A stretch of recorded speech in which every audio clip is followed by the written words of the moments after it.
we're live. Cara, thank you so much for being here with me today. I am going to do a little intro for anyone who doesn't know you. Um, Cara is one of my favorite people on earth, and she has had really more lives than I think most of us even dare to imagine. She's been a figure skater, pro rollerblade athlete, yoga studio owner, mindfulness teacher.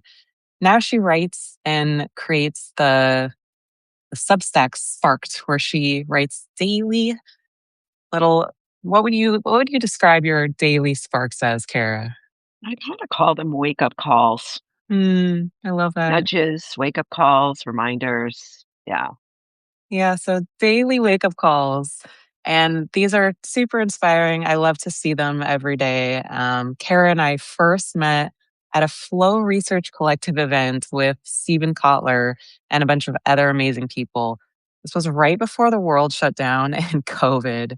And we actually shared a interesting, weird experience there that I don't think I'll ever forget. We both felt like an earthquake at the same time. So crazy. And so I just love talking to Kara. We have so many things in common, both athletes, both very passionate. So thank you so much again for being here today, Kara. Oh, it's always great to chat with you. I always leave inspired. Yeah, it's good. Mhm. um, we haven't talked for a while, so I would love to know what's kind of most alive for you right now. It's been an interesting few years for me. I think, Mm, firstly, Substack's been great.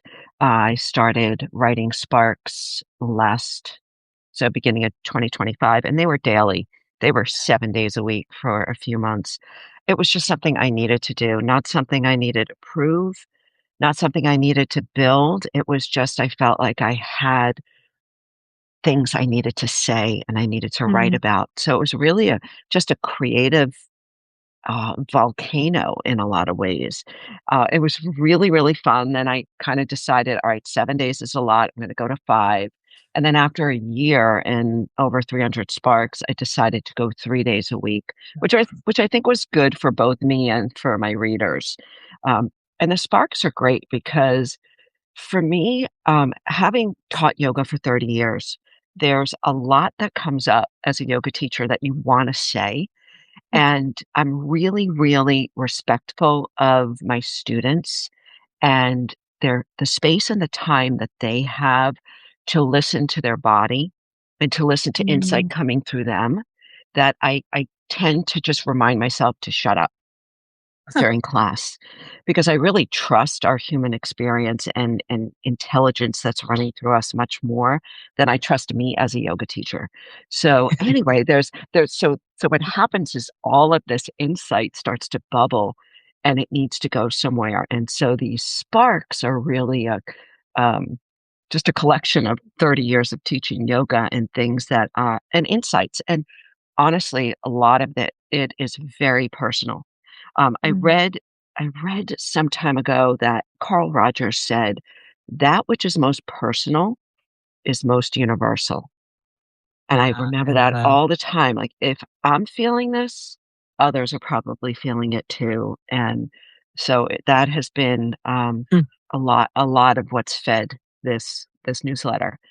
So it's been Yeah. great fun, and then I'm doing other stuff, but for me, this is, like, creative and fun and quirky and radical, and I try different things out, and I think we all should, if we're on Substack, just continue to experiment and not worry about likes and subscribers and all that stuff. Yeah, I love that. I love that about the personal is universal. I feel that I love great memoirs so much, and like the more specific and personal they are, like the better they are. So that is so true, and I could see that in your writing for sure. I every time I read one of them, I think, she must have experienced this, like, and I relate to so many. I actually didn't know that part about the backstory of this newsletter, how you think about it during teaching yoga. That's really cool. Yeah. Yeah, because you only get about 30 seconds per pose, and there are Yeah. some teachers that just talk straight through a class and leave no no silence for those ahas to drop in. Like we know ahas drop in, right? In the shower, on walks in the woods, in silence. So for so much of my career in the mental and physical practices that I've taught, I've really come to trust the direct experience that's right there, ready to bubble up for someone and to Mm, get out of the way as a teacher. mm, that's so beautiful. Do you think you learned that partially growing up as an athlete because you're so in tune with your body? Have you had great coaches or teachers that let you have those aha moments or like didn't let you have them? I'm curious, how did you learn that? That's a great question. I would say my skates. So I was a figure skater, and back when I was skating, we did something called figures. And Mm, figures are when you went on the ice, you had a patch of ice, and you had a big compass called a scribe, and you would draw out a big figure eight according to your size.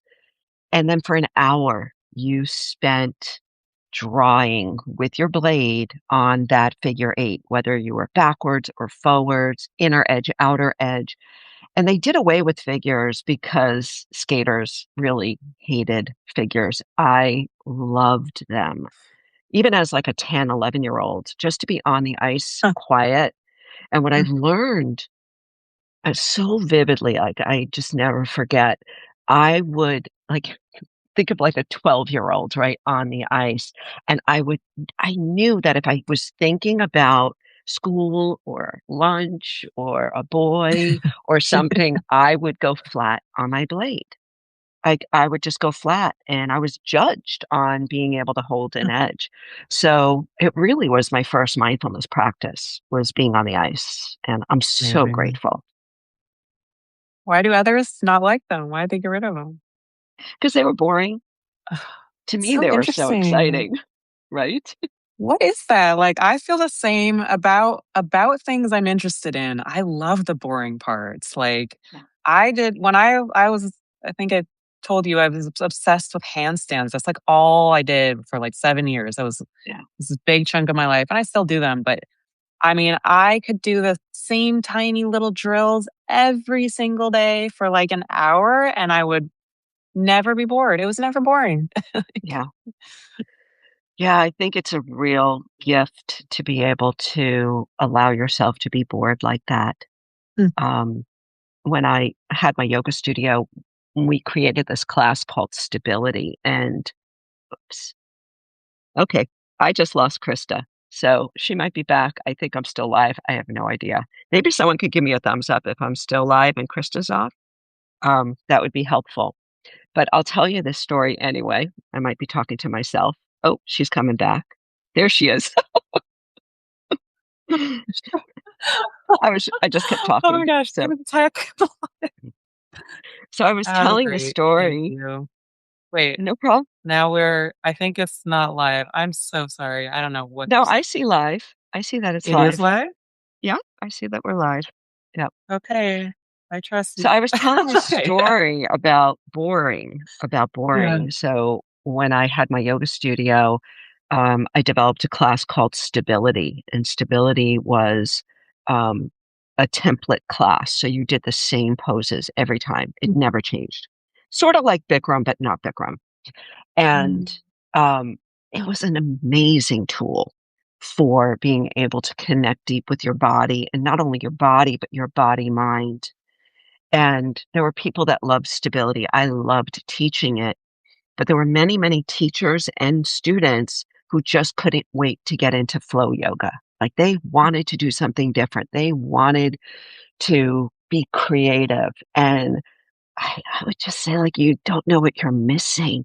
Like there's an entire universe just waiting to express itself through you mm. in these subtleties, like you're talking about, like the handstands, Yeah. right? The subtle nuance, like boom, those are like the things that make you just realize so much. You know, the busyness keeps the mind busy, but it also hides us from real subtlety, real wisdom, and from mastery, I believe. I was gonna say, I think I absolutely agree there. There's two. I mean, I love mastery personally, and there sometimes you can be on the okay, like let's make some progress. Like I want to improve. Like I want to get to the end point. But I think when it's something, I mean, skating is an example of something that you're not going to get great at skating in 6 months. Like it is a long process, I would imagine. Right. Handstands is a long process. I just started learning piano, like, and so if we are focused on the end point, it's going to be terrible. So you have to then lean into that presence, which just seems like you're just very good at. Do you think you're naturally good, or do you think you learn that? Oh It's a God, I'm skill. not naturally good. I am not naturally I, good. I was hoping you'd say that. How do we I, learn that?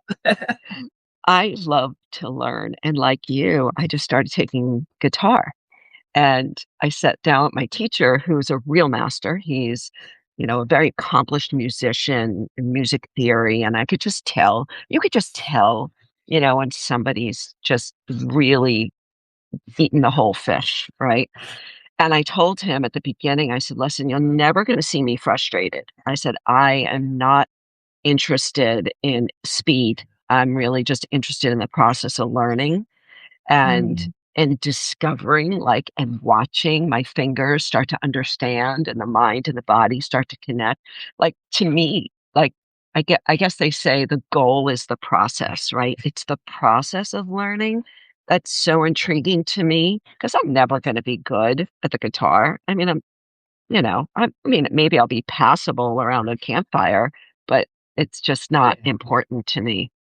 And learning is important. I bet that's so unusual for most teachers to get a student like you. Yeah, most students will be like, I want to learn this song, and then they give up after two tries because it's so hard. Like, Yeah. Yeah, and we're in such a rush, even on Substack, people are in such a rush to build, such a rush. And believe me, I have been there. I have been there in a lot of different areas of my life, but really enjoying and seeing the growth process unfold is such a gift. And I think it's a gift we can give each other, here on Substack and encouraging each other through writing and then encouraging each other to just try new stuff out. it's so true. It is a very unique community. I was hesitant, like I'm sure many people are when joining a new thing, like "Oh, this really need another thing. But I happen to be very pleasantly surprised by And yeah. You know what, Krista? I'm having a hard time hearing you. I don't know if it's um your AirPods or there's a little bit of background noises. It's LA. it is Oh, there you LA, go. and there's a gardening crew outside, and they're making the garden so beautiful. That's much better. Thank you. Oh my goodness, thanks for I'm in Maine and it's really quiet. So, well, it's quiet. There's just gardeners. So, no. yes, but it is LA. Um, I wanted to ask you, this is one of the things I feel like it's always so interesting for me to talk about with you is moving through different passions. You said something last time, you called it kind of, you used the word thinning when it got to kind of toward the end of a passion where you felt like maybe it was time to do something different, maybe you were called to something else. How do you think about, because you've had so many different, very like big passions in your life. How do you think about moving between them, letting them go? Yeah, can we talk a little bit about that? Yeah, that's a really, I don't remember saying that, but I like it. It was very wise. Um, Partly, I have to say, is part of my personality. So I'm a Gemini and I'm definitely one not to bop around a lot, but I know when something has run its course and I'm kind of ready to move. And I think it comes back to learning. When I feel like I'm not growing, like even when I was running my yoga center, I mean, I ran it for almost 18 years. And I knew at the end I was trying to sell it. It's not an easy business to sell. And eventually I did sell it. But I knew that I wasn't growing as a leader. And um, and therefore I know that the energy that I'm putting into it isn't what I know I have to put in when I'm jazzed about something. And I knew it was time to say goodbye. I knew it was time to hand it over to somebody. And the new owner is totally into it. Like she's so enthusiastic, and the community is still very much alive. But it's like a fading of energy or a thinning of energy. And I think that we have to be okay with that. I mean, it's just life, right? It's impermanence. Not Mm. everything is going to last forever, and nor should our passions. We feel like our passions have to always be at the same level as they were. Like right now, I'm really into CrossFit. It's been almost 2 years. I turned 60 and signed up for CrossFit, and I'm freaking loving it. But there may come a time when I'm like, okay, I'm done. Let's, or Mm. not. Who knows? Mm. Can you, out of the top of your head, can you think of like the bigger passions in your life? I know I had mentioned some of them at the beginning, but I just like they're so interesting. I would say for me, one of the biggest passions for me is human potential. Like you, is really when I think about what we have the capacity to do, like I know like I'm only living at a certain small percentage of my capacity. And it Mm. makes me hungry to to you know understand how to unlock that. Not for money, not for fame, not for any of it, but just to unlock that incredible intelligence and creative expression. So for me, a lot when I look back at the themes of my passions and my work, honestly, it's always um, it's always been based on that unlocking human potential. Unfortunately, I think the word's been so overused that we lose it, Yeah, right? I know what you mean. I Yeah, feel the same about both things for sure. Do you yeah, think that partly?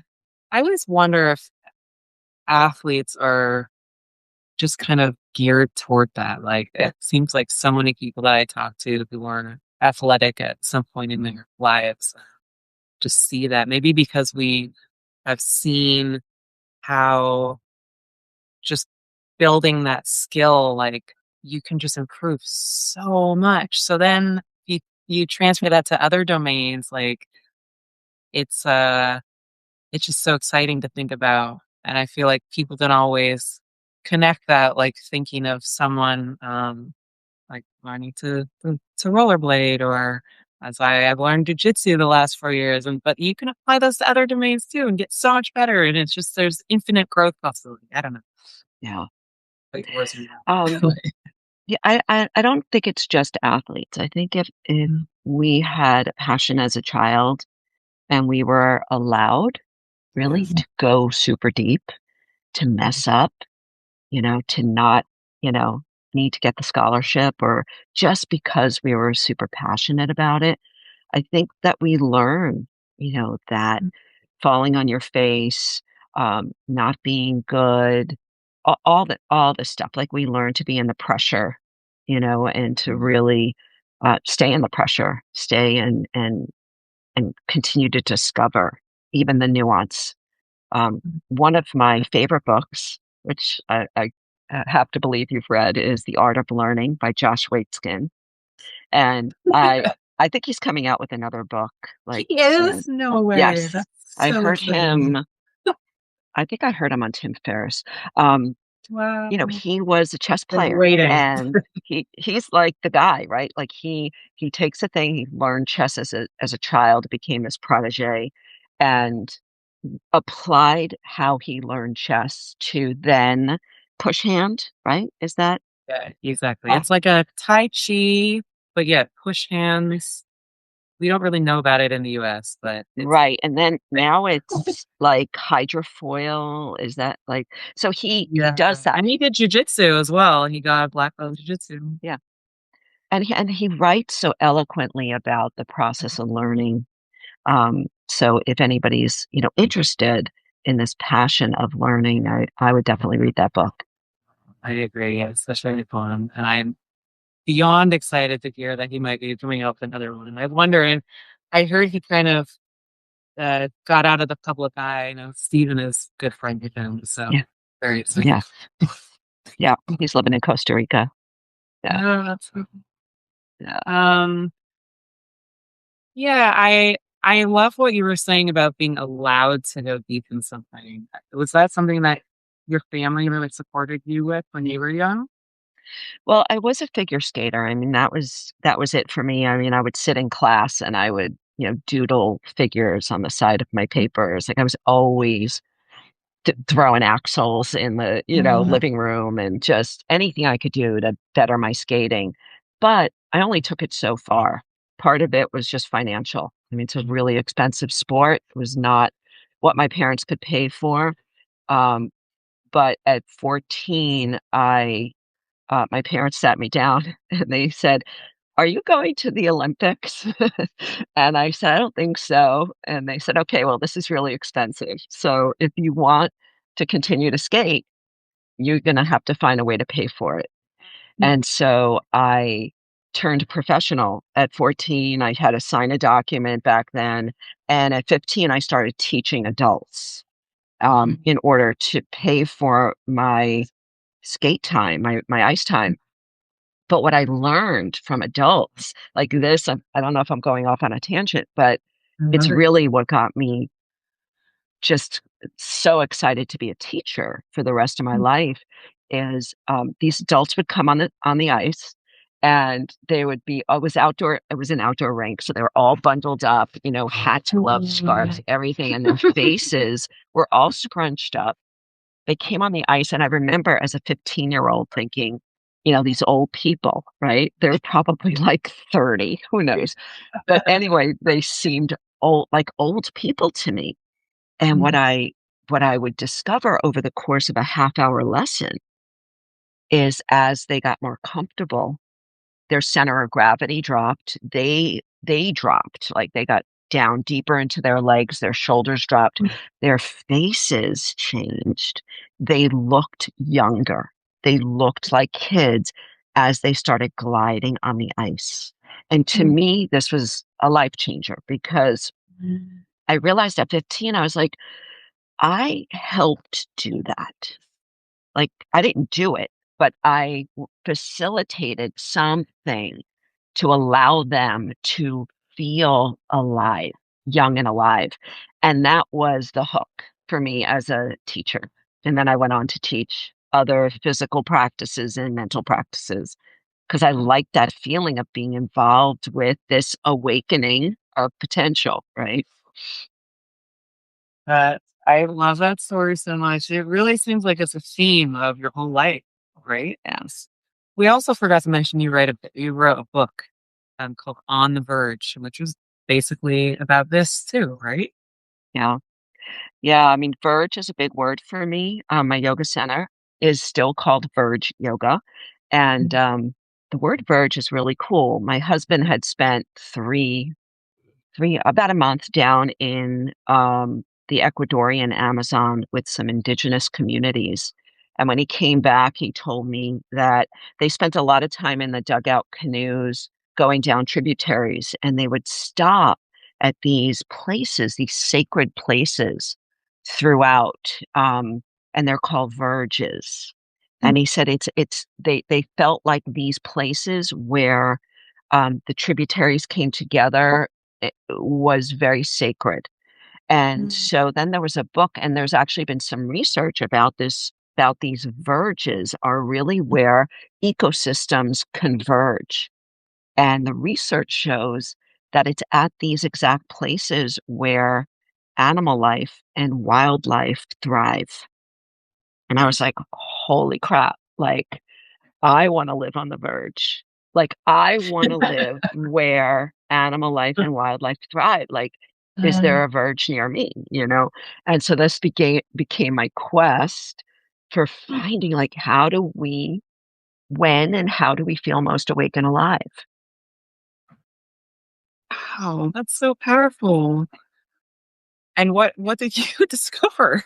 I feel like I'm like on the edge of my seat here. Like, Well, I think we both know, you and I have done a lot of work in the science of flow, right? So there's so many different triggers that help us feel awake and alive, from being in the woods in your backyard to, being at the top of a mountain, to being in a handstand, to playing guitar, to like, it's different for all of us. And I think one of the greatest things I learned from Stephen Kotler was understanding or being aware of your primary flow activity. So if this is new to you out there, um, we all have those activities that are like our go-tos that we just know, like we can't wait to do, um, whether it be dancing or, deadlifting. And it doesn't have to be physical. It could be just sitting and staring at the night sky. But there are these things that we do that quickly transport us beneath the busy mind, beneath the mental chatter, into a place where we feel awake and alive, or into a place where we feel like we have kind of merged with with life in a different way. We're not separate. So I think it's really important that we all know those flow activities, and also um, continue to expand, right? Like you and I are doing, just by learning new stuff. yeah. Hmm. What's your primary flow activity? What would you say, Krista? Or a couple? Um, You got, yeah.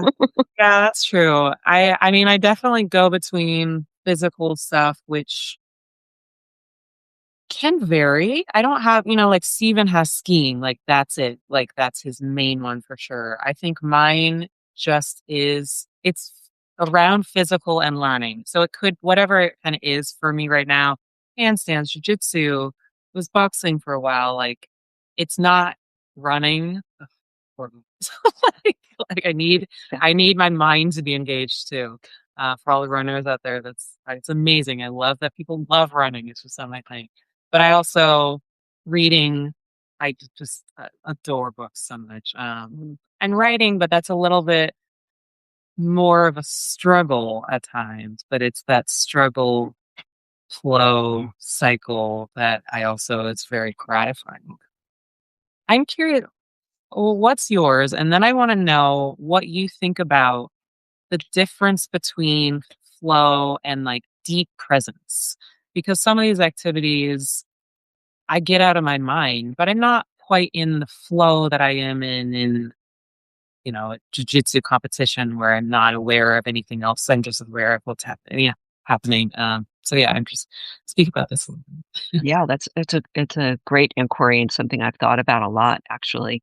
I think for me, some of my current primary flow um, activities are CrossFit, because there is high consequences involved when you've got, Yeah. a rack on your, a barbell on your neck. Um, and so that for me is like great mind body connection training. I just love that. Um, Pickleball, my new favorite. So much fun. I'm really not Yeah. good. I mean, It's compared to some of okay. these people that like they hardly move and they're like get everything, and I'm like sweating. But I love it. I love the process of learning it. Guitar for me now is a new flow activity, um, where time just slips away. I find myself practicing and I can't even believe it's been a half an hour. Um, so, and then just being outside on the beach. I'm close to the beach here in Maine, and just being outside in the woods in nature. Um, so to answer your question, flow. There are different levels of flow, and this is something I've been really studying and looking at the research for a long time. There's low flow states and high flow states. And because I had talked to Stephen years ago, like 15 years ago, maybe not that long, but about studying like the yoga that I was teaching. It's very much about bringing the body into a state of autonomic coherence. Very, very deliberate. The way you breathe, the way you move, the rhythm, the space, the silence is all part of the equation to bring you into a low flow state, which is a state of presence Mm. where your body, where you feel, the definition of mindfulness really is to be both clear and calm at the same time, is when your body is relaxed and alert at the same time. So you might not be in this state of like oneness where, you've merged with your surfboard kind of feeling. Or when you're standing in front of a crowd about to speak where there are consequences, but you are, but the busy mind and the outer world and all those distractions start to soften and blur so that you can just be completely, or you feel more completely in tune with your body and movement and insight and this kind of array of potential arising. So I think that we can look at it as different levels of flow, and there hasn't been that much study on it yet, but yeah, that to me, deep presence and low flow are kind of in the same vein. That makes a lot of sense. Because there's certain things that I do that's like, it's like I'm either in struggle mode or I'm in flow. Like there's not a lot in between. And there's certain things that there is that kind of more like flowy hum. And that's a nice state to be in. The flowy calm. And I think you bring up a really important point that, a lot of people don't realize that before flow, before insight, before aha, there is struggle. And when we can become aware of that, it makes life so much better because you realize, like, oftentimes I remember this vividly. Just a few months ago, I was at the gas station. I was pumping gas and I said out loud, like, why am I so agitated? I just felt like my skin was crawling and it had been all morning. And I was just, there was an underlying agitation about something. And then by like, and this doesn't always happen like this, but because sometimes the struggle is days or it could even be longer. Um, but then like this insight came and this idea came, and I realized I was in struggle. And when we can realize we're in struggle phase, like this is just intelligence organizing in our body mind based on something that we're kind of working out. When we can realize the physical agitation is just that, we can just let go into it, allow it to be, go switch topics or take a walk, because eventually that will break and the insight will come through on the other side. Yeah, it's so true. And that is part of the flow cycle. You need that recovery stage. And a lot of people don't actually realize how important that is. Right. Right. Yeah. Yeah, I agree though. There is something when you kind of just accept it's part of the process, like learning piano. I am not good yet. I am struggling, and that's okay. Like I know that in order to ever get to a flow state, I just have to go through this and that acceptance has made it so I'm not so tense, which then makes it all better. As I'm sure as a yoga teacher you can speak to a lot. Yeah. Yeah. My guitar teacher all the time, talks about relaxing your fingers. Like you can't possibly hit the right chord if your fingers are stressed. And I said to him the other day, I'm like, this is like exactly like yoga. Like you can't actually experience the benefits of a pose and that kind of energetic form that you're making with your body, if you're Mhm. struggling to crank yourself into this pose. I mean, it's so obvious, but do we do it? Yeah, I can't say I always do it. No, and I mean, it applies to everything. I remember a handstand teacher told me, it's like, calm your face when you're like this, like your handstand's not going to be good. And I was like, oh, wow. And then my friend, the social psychologist Amy Cuddy, actually like talks about this and writes about this a lot. And it applies to not just athletes. I mean, we're talking a lot about athletes, but she also is kind of obsessed with music and musicians and performing in general, and just anyone can use this. So it's a helpful cue to remember if you find yourself super tight. Yeah, and I mean, it can trigger people like, "Don't tell me to relax," but Yeah. really, relax. Cara, thank you so much for being here today. As always, it's just such a pleasure talking to you. You have so much wisdom and bring so much light to the world. So I appreciate Thank you. you. Thank you, and I love your Substack, and please keep doing it because you've got such a great way to bring it out in people, that passion, and share it. So thank you. Thank you. Bye, everyone. Bye.